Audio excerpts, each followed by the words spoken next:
Hi friends, ಎಲ್ರಿಗೂ ನಮಸ್ಕಾರ. ಇವತ್ತು ನಾನು ನಿಮಗೆ ಬಿಸಿ ಬಿಸಿಯಾಗಿ ಪೂರಿನ ಹೋಟೆಲ್ ಸ್ಟೈಲಲ್ಲಿ, ಫುಟ್ಪಾತ್ ಸ್ಟೈಲಲ್ಲಿ ಹೇಗೆ ಮಾಡ್ತಾರೆ ಅಂತ ಹೇಳ್ಕೊಡ್ತಾ ಇದ್ದೀನಿ.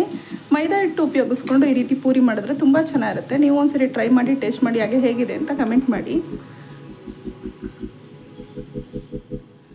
ಪೂರಿಗೆ ಬೇಕಾಗಿರೋಂಥ ಸಾಮಗ್ರಿಗಳು: ಮೈದಾ ಹಿಟ್ಟು. ನಾನಿಲ್ಲಿ ಒಂದು 300 ಗ್ರಾಮಷ್ಟು ಮೈದಾ ಹಿಟ್ಟು ತೊಗೊಂಡಿದ್ದೀನಿ. ಹಾಗೆ ಕಲಸೋದಕ್ಕೆ ನೀರು, ಉಪ್ಪು ರುಚಿಗೆ ತಕ್ಕಷ್ಟು, ಎಣ್ಣೆ ಕಲಸೋದಕ್ಕೆ ತೊಗೊಂಡಿದ್ದೀನಿ. ಒಂದು ಬೌಲ್ಗೆ ಇವಾಗ ಮೈದಾ ಹಿಟ್ಟು ಹಾಕೋತಾ ಇದ್ದೀನಿ. ಸ್ವಲ್ಪ ಒತ್ತೋದಕ್ಕೆ ಇಟ್ಕೋತಾ ಇದ್ದೀನಿ. 1 ಕಪ್ಪಷ್ಟು. 1/4 kg ಅಷ್ಟು ಹಾಕ್ಕೊಂಡ್ರೆ ಒಂದು 5 ಜನಕ್ಕೆ ಆಗುತ್ತೆ. ಸ್ವಲ್ಪ ರುಚಿಗೆ ತಕ್ಕಷ್ಟು ಉಪ್ಪು ಹಾಕೋತಾ ಇದ್ದೀನಿ. 1-2 ಸ್ಪೂನಷ್ಟು ಎಣ್ಣೆ ಹಾಕೋಬೇಕು.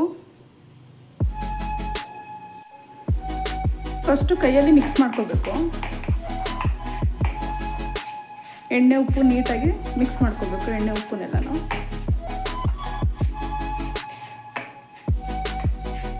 ಹಿಟ್ಟನ್ನು ಜರಡಿ ಮಾಡ್ಕೋಬೇಕು, ಹುಳಗಳಿರುತ್ತೆ. ಹಾಗಾಗಿ ಫಸ್ಟ್ ಒಂದು ಸ್ವಲ್ಪ ಹಿಟ್ಟನ್ನು ಜರಡಿ ಮಾಡ್ಕೊಂಡಷ್ಟು ಒಳ್ಳೆಯದು.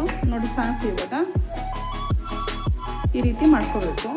ಸ್ವಲ್ಪನೇ ನೀರು ಹಾಕೊಂಡು ಕಲಿಸ್ಕೋಬೇಕು. ಜಾಸ್ತಿ ಹಾಕ್ಕೊಳಕ್ಕೆ ಹೋಗ್ಬಾರ್ದು, ತೆಳು ಕಲಿಸ್ಕೊಳಕ್ಕೆ ಹೋಗ್ಬಾರ್ದು.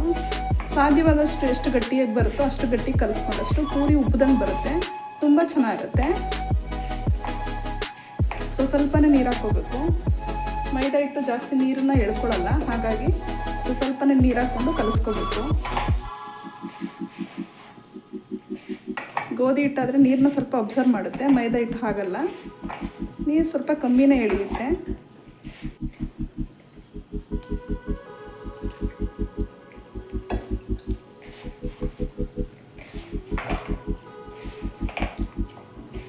ಚಪಾತಿ ಹಿಟ್ಟಿಗಿನ್ನ ಸ್ವಲ್ಪ ಗಟ್ಟಿ ಇರಬೇಕು, ಆವಾಗಲೇ ಪೂರಿ ತುಂಬ ಚೆನ್ನಾಗಿರುತ್ತೆ, ಉಬ್ದಂಗೆ ಕೂಡ ಬರುತ್ತೆ.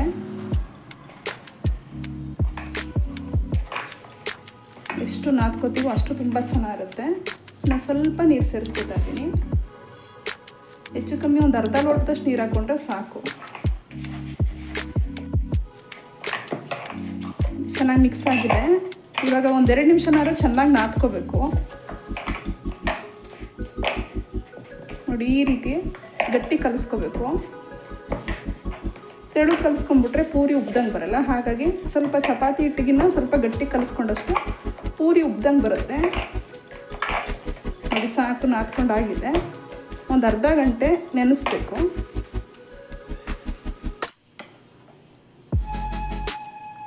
ಇವಾಗ ಒಂದು ಅರ್ಧ ಗಂಟೆ ನೆನೆಯೋದಕ್ಕೆ ಬಿಡಬೇಕು. ಅರ್ಧ ಗಂಟೆ ಆಗಿದೆ. ನೋಡಿ, ನೀಟಾಗಿ ನೆಂದಿದೆ. ಈ ರೀತಿ ಸ್ಮೂತಾಗಿ ನೆನಿಬೇಕು, ತುಂಬ ಚೆನ್ನಾಗಿರುತ್ತೆ. ಮತ್ತೆ ಒಂದ್ಸರಿ ನಾದ್ಕೋಬೇಕು.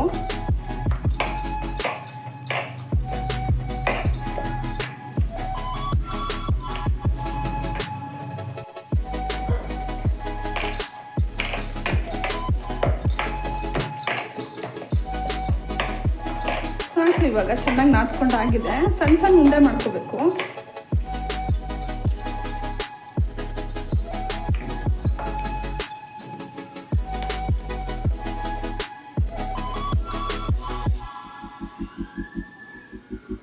ಈ ರೀತಿ ಸಣ್ಣ ಸಣ್ಣ ಉಂಡೆ ಕಟ್ಕೋಬೇಕು.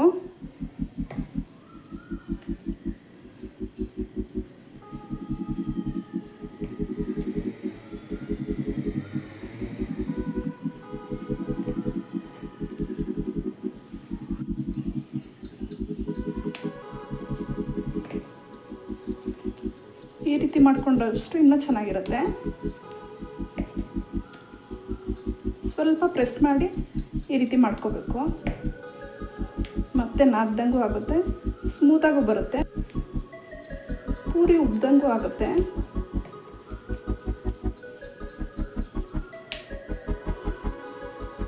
ನೋಡಿ, ಈ ರೀತಿ ಮಾಡ್ಕೊಂಡಿದ್ದೀನಿ.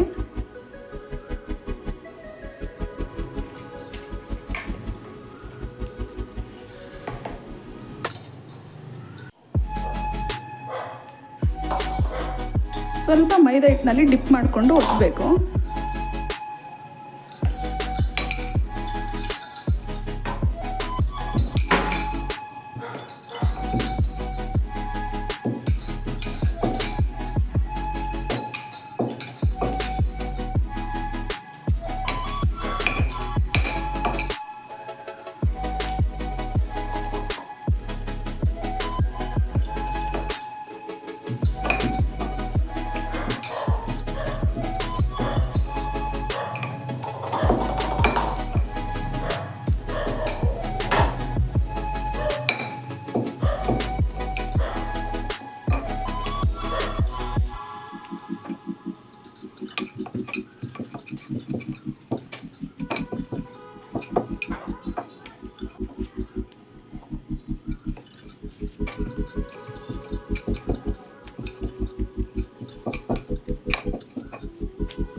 ಒಂದು ಬಾಣಲಿನ ಬಿಸಿಗಿಟ್ಕೋಬೇಕು.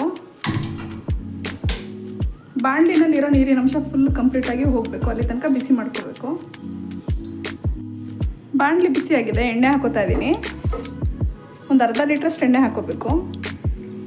ನಾನಿಲ್ಲಿ ಪ್ಯೂರ್ ಸನ್ಫ್ಲವರ್ ಆಯಿಲ್ ಹಾಕ್ಕೊಂಡಿದ್ದೀನಿ. ಸಾಕು, ಇವಾಗ ಎಣ್ಣೆ ಕಾದಿದೆ. ಒಂದೊಂದೇ ಪೂರಿ ಹಾಕೋಬೇಕು. ತಕ್ಷಣಕ್ಕೇ ಈ ರೀತಿ ಮಾಡಿಕೊಂಡ್ರೆ ಪೂರಿ ಉಬ್ದಂಗೆ ಬರುತ್ತೆ.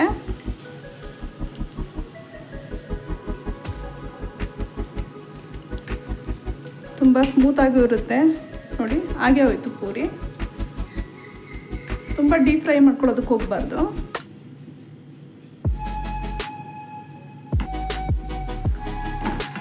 ಎಣ್ಣೆಗೆ ಬಿಟ್ಕೊಂಡ ತಕ್ಷಣ ಈ ರೀತಿ ಪ್ರೆಸ್ ಮಾಡಬೇಕು ಸ್ವಲ್ಪ. ಆವಾಗ ನೀಟಾಗಿ ಪೂರಿ ಉಬ್ದಂಗೆ ಬರುತ್ತೆ.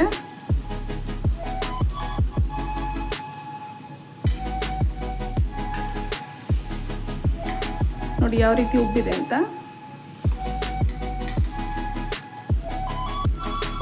ನೀಟಾಗಿ ಎಣ್ಣೆನ ಸೋರಿಸ್ಬೇಕು.